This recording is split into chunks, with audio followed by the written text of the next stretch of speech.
Hello everybody, it's Dio from Firm But Fair Gaming, bringing you another video. Hello everyone, welcome to another Diablo 3 Season 28 guide. Today we are taking a look at the Necromancer, and we are looking at the Rathma set.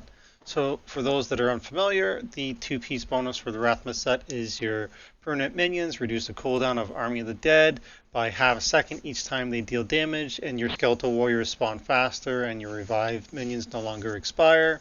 4 pieces, your minions no longer take damage. You gain 1% damage reduction for 15 seconds each time one of your minions deal damage, and that stacks up to 75 times, so 75 percent damage mitigation there.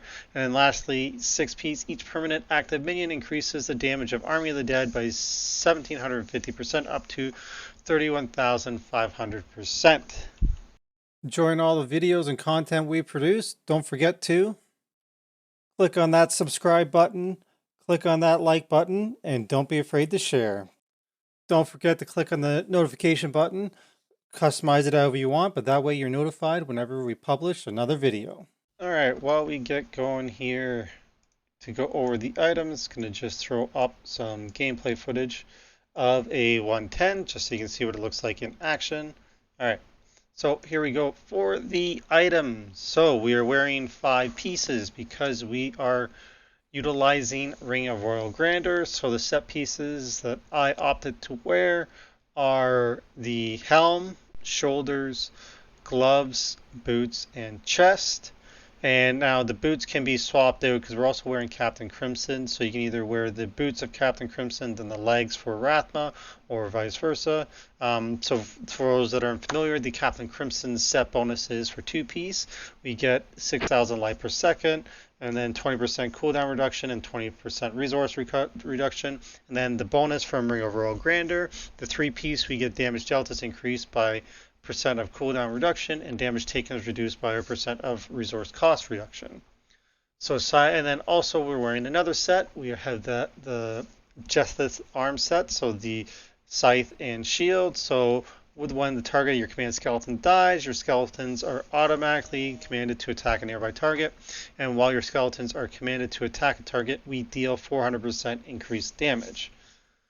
And for our off pieces, or the other remaining pieces, our jewelry. So I guess let me go to the bracers, seeing as that would make more sense than skipping the jewelry.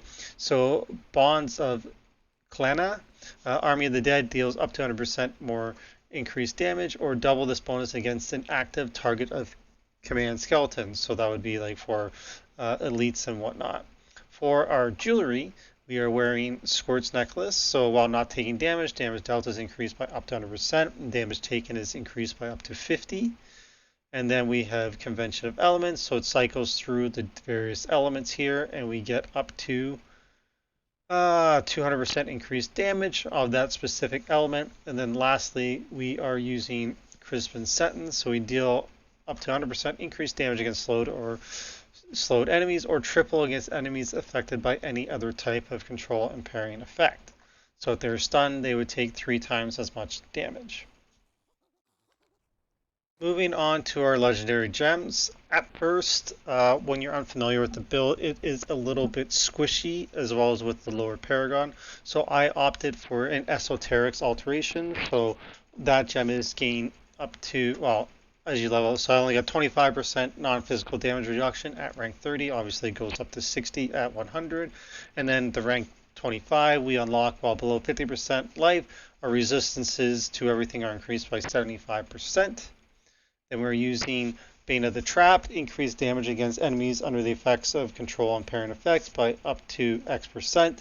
And at rank 25 we get an aura that reduces the movement speed of enemies within 15 yards by 30%, thus proccing the Bane of the Trap bonus. Does not work on Juggernauts, but other than that, it's solid.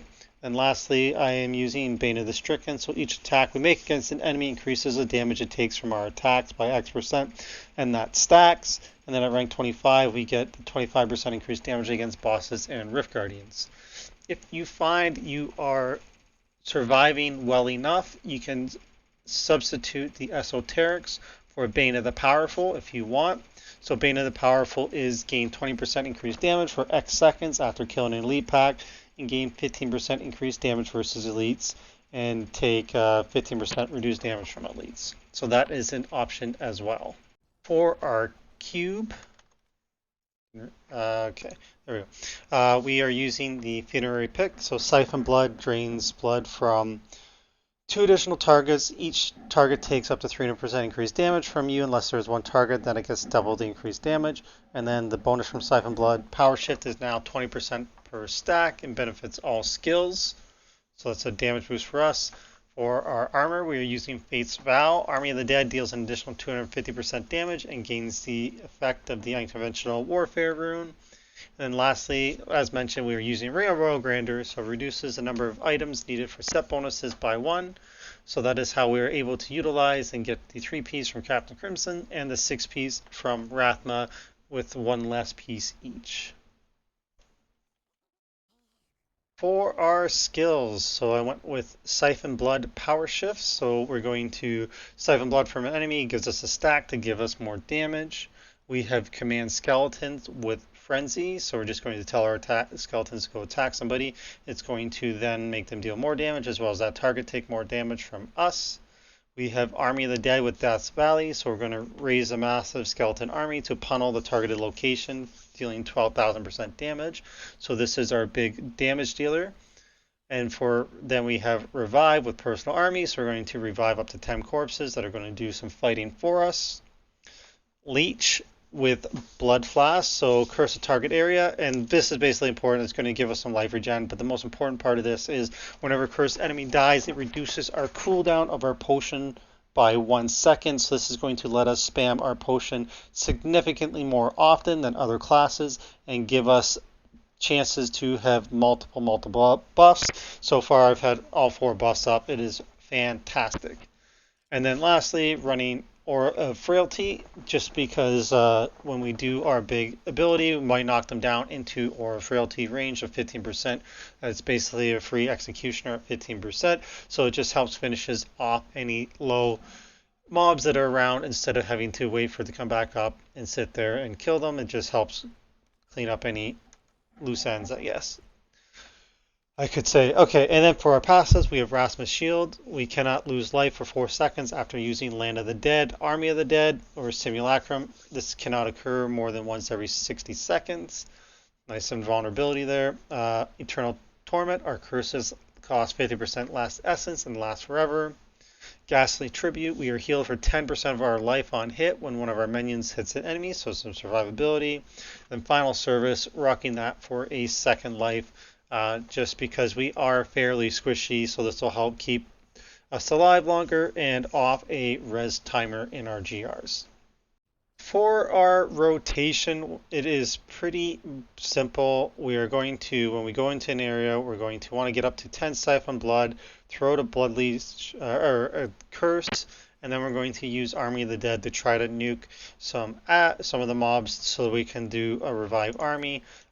Just going to jump into one because we are the most vulnerable at this point, so we're going to send our skeletons in, siphon, I want to leech them, and then do Army of the Dead so we can start getting some kills here and get our personal army up. So we are squishy, so this is probably the most vulnerable we'll ever be, and it's also the slowest that will be going at this. So then once we get all this stuff down, just happens that we're fighting a champ pack here, and then we got our 10 ads and whatever, and then we can keep going. But that basically, it's a slow build or a slow start to the run, but after that we are off and going. So this brings us to the end of the video. If you have any questions or comments, please let me know below. I'll be happy to answer those for you. As always, we appreciate any likes, shares, and subscribe, so please click those buttons. And of course, you can come find me on Twitch. I will be streaming the Season 28, so come hang out. Love talking about Diablo 3, love grouping up, running keys, and all that sort of thing. So make sure to come by, ask any questions, hang out, chat, all the above. Would love to see you there. Anyway, so that's all for me for this video, but until next time, I hope you're enjoying Diablo 3, and we'll see you in the next video.